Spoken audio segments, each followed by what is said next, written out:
Pulivendula MLA press meet పెట్టి 2 గంటల సేపు ఈ రాష్ట్ర ప్రజల యొక్క సమయాన్ని వృధా చేసినటువంటి పరిస్థితి. ఎందుకంటే అతనికి నాకు అనుమానం, నిజాలు చెబితే తల 1000 చెక్కలు అవుతుందని చెప్పేసి శాపం ఉందేమో. ఎప్పుడు కూడా అబద్ధాలు చెబుతూనే అతని యొక్క జీవనం సాగింది.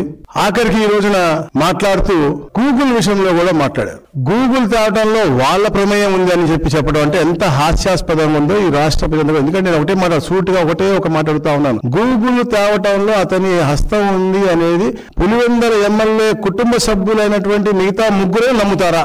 అలాంటి హాస్యాస్పదమైన మాటలు అబద్ధాలు. ఎందుకంటే అబద్ధాల పునాదుల మీద పుట్టినటువంటి పార్టీ అది. ఈ రోజు శవాల మీద అలాగే అబద్ధాల పునాదుల మీద దిగజారు రాజకీయాలు చేస్తా ఉన్నారు. మనం చూసాం, తెలుగుదేశం పార్టీ ఈ రాష్ట్ర విభజన చేసిన తర్వాత రాష్ట్రాన్ని అభివృద్ధి చేయాలి, ఈ రాష్ట్రంలో అగ్రస్థానం తీసుకెళ్లని తపన పడే రోజుల్లో 14-19లో ఎట్లాగైనా కూడా ఎన్ని అబద్ధాలు చెప్పైనా కూడా తెలుగుదేశం పార్టీని దింపేయాలని ఆ రోజున కుట్ర పన్ని సొంత బాబాయిని కూడా, అంటే 6 అంగుళాల తల మీద గాయం ఉండి తొడల మీద చేతుల మీద దెబ్బలుంటే దాన్ని కూడా గుండెపోటు అని చెప్పి దాని తర్వాత నారాసుర రక్త చరిత్ర అని చెప్పేసి వాళ్ళ పేపర్లో వేసుకున్నటువంటి పరిస్థితి. సిబిఐకి ఇవ్వాలి అన్నారు. 2019లో వాళ్ళు వచ్చిన తర్వాత సిబిఐ గురించి ఊసేలేదు, సిబిఐ గురించి మాట్లాడలేదు. దాని తర్వాత సిబిఐ వాళ్ళు నిర్ధారించి వారికి అనువాయిలు చేశారు ఈ పని అని చెప్పి నిర్ధారించి వాళ్ళు ఊరొస్తే వాళ్ళని తరిమివేసే పరిస్థితి. అంటే సొంత బాబాయి చనిపేసిన తర్వాత